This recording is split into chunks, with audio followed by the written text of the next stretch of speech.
Muy bien, hoy vamos a continuar con un poquito de lo que es el crecimiento en la vida cristiana, cómo expandir nuestros horizontes, no quedarnos estancados en la vida, sino seguir madurando, expandiéndonos, creciendo, porque debiera ser la norma de la vida, porque si no nos volvemos, a pesar de que con edad somos mayores, pero inmaduros. Es decir, uno a veces encuentra personas adultas, digámoslo así, pero inmaduras en el sentido que no saben reaccionar ante el conflicto, son personas que reaccionan por las emociones y ese tipo de cosas que uno reconoce que no es lo correcto.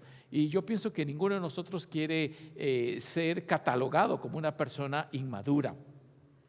Y parte de lo que he dicho en el mensaje que he grabado y en los domingos anteriores es que debemos estar buscando constantemente el crecimiento, la madurez, el expandir nuestra mente, nuestra manera de comprender nuestras relaciones interpersonales, etc. Y hoy voy a tocar un tema que es algo que a mí me gusta mucho. Quiero hablar del tema del gozo, de la alegría. El gozo y la alegría como un instrumento de crecimiento, porque aparece en las lecturas bíblicas de hoy, que ya las voy a resaltar, porque parte de lo que debemos buscar es no ser personas amargadas. ¿Ha conocido usted ese tipo de personas que por todo se queja? Hay mucho sol o mucha oscuridad o está muy nublado o cualquier otra cosa se vuelve un motivo de queja. Son personas pesimistas, amargadas, podríamos decir, no soy seguro cómo calificarlas, pero no demuestran o irradian ese gozo que uno quisiera ver. Y es interesante que la Constitución Política de los Estados Unidos, no sé cuántos la han leído o le han dado un vistazo, en su primer artículo habla que tenemos el derecho a la libertad, tenemos el derecho a la libre expresión y tenemos derecho a la búsqueda de la felicidad. Eso está consignado en la Constitución Política de los Estados Unidos. No sé si en la Constitución Política de su propio país, yo no recuerdo la mía, para ser sincero, pero es un detalle interesante, que tenemos el derecho no solo a la libre expresión, tenemos derecho a la libertad de conciencia, pero también derecho a buscar la felicidad. Porque la felicidad, lo que es para mí, no necesariamente lo es para usted. Es decir, hay un perfil que puede cambiar porque cada uno de nosotros tenemos diferentes inquietudes, diferentes inclinaciones, diferentes preferencias y hay que buscar, hay que dedicarse. Por ejemplo, a mí me encanta leer. Yo soy feliz, no se diga si pudiera estar en un bosque, en la montaña, en la playa, leyendo. Es algo que me fascina, a mí me llena de tranquilidad, de gozo, etc. También a mí me gusta cosas raras como leer filosofía. Alguien diría, ¿este loco qué le pasa? A mí me gusta leer filosofía, historia, lingüística. ¿Por qué? Porque soy medio loco, pero a mí me gusta. Me gusta escribir, todos los días escribo por lo menos unas 5 o 7 páginas de asuntos personales, de mi interpretación de la vida, más o menos en el año, y no lo digo por impresionar, sino para que conozca un poquito de mí. Yo escribo un promedio de 1000 páginas, un promedio cada año. No publico nada, como mi querida hermana Zoila por allá, pero trato de verter mis pensamientos porque me ayuda, me ejercita mentalmente. Y está comprobado que una persona que lee, que escribe, es una persona que se expande y crece. Ahora, por supuesto, hay que poner en práctica ese tipo de cosas, pero al punto que voy es que tenemos el derecho a la búsqueda de la felicidad. Puede ser que a usted le guste tejer, algún deporte, puede ser que le guste ir a conciertos, la música, puede ser que quiera alimentarse espiritualmente aquí en la iglesia. Cada uno tiene el derecho a la búsqueda de la felicidad. Y ese es un concepto que hallamos en la Biblia, es un instrumento de crecimiento.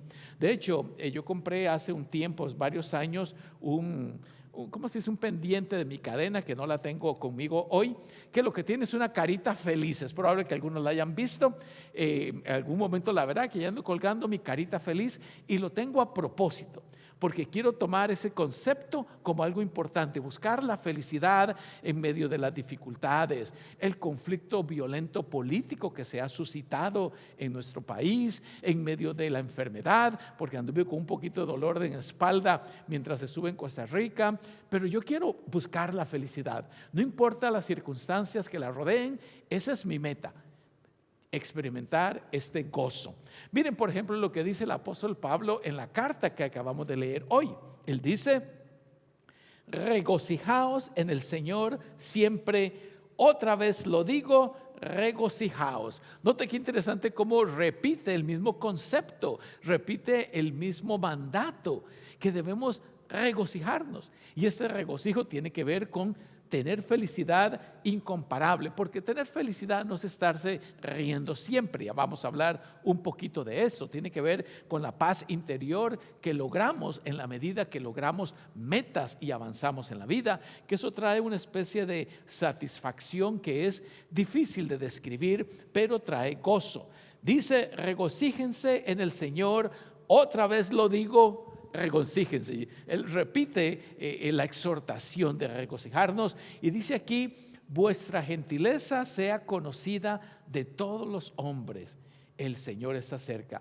Gentileza, la felicidad tiene que ver con nuestra interacción también con otras personas, cómo nos interrelacionamos, porque nos necesitamos, somos seres sociales, necesitamos amigos, amigas, compañeros, necesitamos la iglesia como un grupo solidario, porque el ser humano es un ser en esencia social. Y una de las cosas que he traído a colación, que según los expertos sociólogos, antropólogos, psicólogos, de que el ser humano, una de las razones por las que ha evolucionado y ha avanzado en contraste con otras especies es su capacidad de cooperar unos con otros. En la medida que cooperamos podemos lograr grandes cosas. Algo tan simple como este edificio en el que estamos, eso no lo logra una persona. Detrás hay miles de pensadores, ingenieros, expertos, trabajadores, gente que creó los materiales para hacerlo, gente que vino a instalarlo, que lo diseñó. La cooperación hace que logremos grandes cosas, porque la felicidad es algo importante en la vida de todos nosotros. ¿Quién quiere vivir una vida amarga, desesperada, triste? A ver, levanten la mano. Nadie, obviamente nadie. Ahora, la felicidad no está solamente en una cosa como ese individuo. Llega un borracho al médico y le dice el doctor: mire, señor, usted tiene que dejar de beber. Miren lo que le pasa a esta lombriz cuando la meto en agua. Nada. Y ahora mire lo que le pasa a la lombriz cuando la meto en whisky. Se muere la pobre infeliz. ¿Sabe qué significa esto? Dice el borracho. Sí, eso significa que si bebo mucho whisky, nunca tendré lombrices. Asunto resuelto. Asunto resuelto. O ese otro que dice: ayer estaba muy borracho. No, llamaste a un taxi para irte a tu casa. Pues no quería conducir borracho, pero la fiesta era en tu casa. Ay, ay, ay, qué problema. Estarán tristes, pero su tristeza se convertirá en alegría. Ese es un pasaje del libro de San Juan.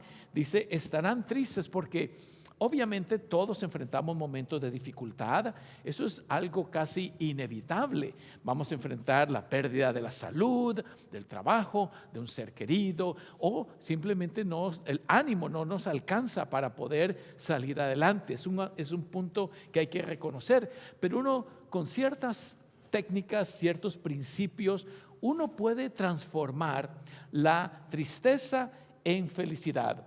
Por ejemplo, miren lo que aparece al principio del Evangelio de San Lucas: no tengan miedo, miren que les traigo buenas noticias que será motivo de mucha alegría para todo el pueblo. Buenas noticias que será de mucha alegría. Es decir, a veces también debemos aprender a promover un ambiente de buenas noticias, un ambiente positivo. Yo creo que muchas veces cuando vemos las noticias nos desanimamos porque oímos de violencia, de persecución de inmigrantes, de problemas en la sociedad, y hay que reconocer esa dimensión, por supuesto. Yo soy una persona que trato de mantenerme informada, pero no permitamos que esas noticias inunden nuestra vida de tal manera que nos olvidemos de las buenas cosas que Dios nos da cada día, que Dios nos ofrece a cada momento. El hecho de estar aquí compartiendo, el hecho de estar cantando, conviviendo, pasando a la comunión, eso debiera generar gozo y alegría en nosotros. Debemos venir con esa meditación firme de que venimos a la iglesia a recibir ese gozo y esa alegría, porque es el compañerismo que tenemos como pueblo de Dios. Por ejemplo, ese pasaje dice: el gozo del Señor es mi fortaleza. Es decir, que conforme estamos imbuidos de las cosas del Señor, podemos agarrar fuerzas para seguir adelante. Y por eso dije que el gozo es un instrumento de crecimiento y madurez, siempre y cuando sepamos usarlo de la forma correcta. Entonces, ¿qué es el gozo? No es pasarse riendo toda la vida, aunque es saludable reírse, por supuesto. El diccionario de la lengua española incluye la palabra alegría como un sinónimo de gozo, y luego define alegría como un sentimiento de placer originado generalmente por una grata y viva satisfacción del alma, y que por lo común se manifiesta con signos exteriores. Note aquí en esa definición, dice que tiene que ver con sentimientos de placer que se originan de esta grata satisfacción. Es algo que nos trae esa satisfacción, tranquilidad, sea el venir a la iglesia, el servir el almuerzo, compartir o prepararlo, el ayudar con la limpieza de la casa. Yo creo que eso debiera traer alegría. Sé que se puede volver una carga, pero si cambiamos el cassette y la perspectiva, podemos empezar a ver esas nimiedades de la vida como algo importante para que traiga gozo. Ese gozo tiene que ver con esa satisfacción que a veces no podemos describir, que no podemos explicar con palabras, pero que nos hacen traer tranquilidad y paz a nuestra vida. Y normalmente, dice al final, se manifiesta con signos exteriores. Eso quiere decir con una sonrisa, con la amabilidad, como decía el pasaje de Filipenses, que su amabilidad sea conocido de todos, que vean en nosotros que de veras somos transformados día a día por medio de ese gozo que trae crecimiento. Siempre hablando del gozo, dice: el gozo es la alegría interior que proviene del Señor y que solo se alcanza teniendo comunión con Él. El gozo surge de percibir la presencia de Dios en nuestra vida, permitiéndonos elevarnos por sobre las circunstancias y concentrarnos en la bondad y el amor de Dios.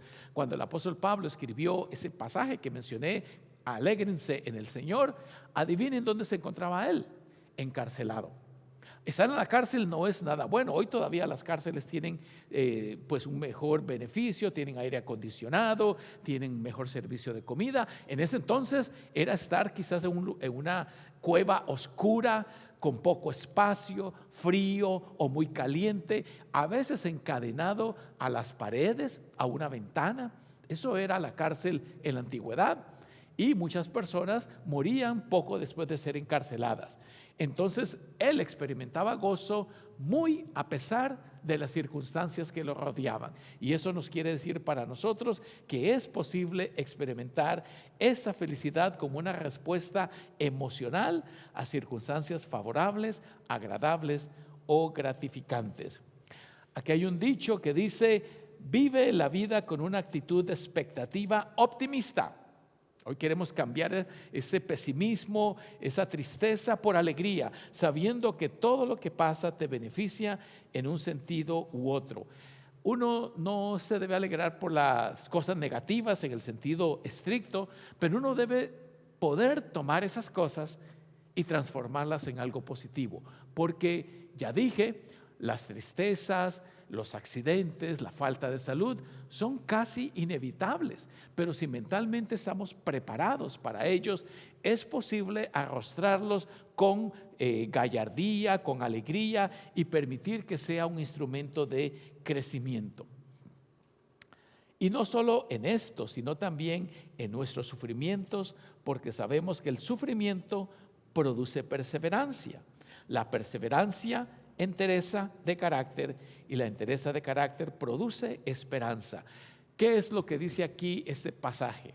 Lo que nos dice es que aunque habrá sufrimientos y habrá adversidad, debemos sacar ventaja de ellos. No es que queremos que venga el sufrimiento, yo creo que nadie tiene esa actitud, esa mentalidad, pero de que algo va a venir debemos estar preparados, y por eso sacar de ese sufrimiento perseverancia, no permitir que nos agobie al punto que seamos aplastados, y esta perseverancia produce carácter, entereza de permanecer firme. Quiere decir que debemos ser transformados de día en día. No se amolden al mundo actual, sino sean transformados mediante la renovación de su mente. Así podrán comprobar cuál es la voluntad de Dios agradable y perfecta. Note cómo todo va a lo que tantas veces he subrayado. Es uno de los temas que me gusta leer e informarme. Cómo ser renovados en la mente.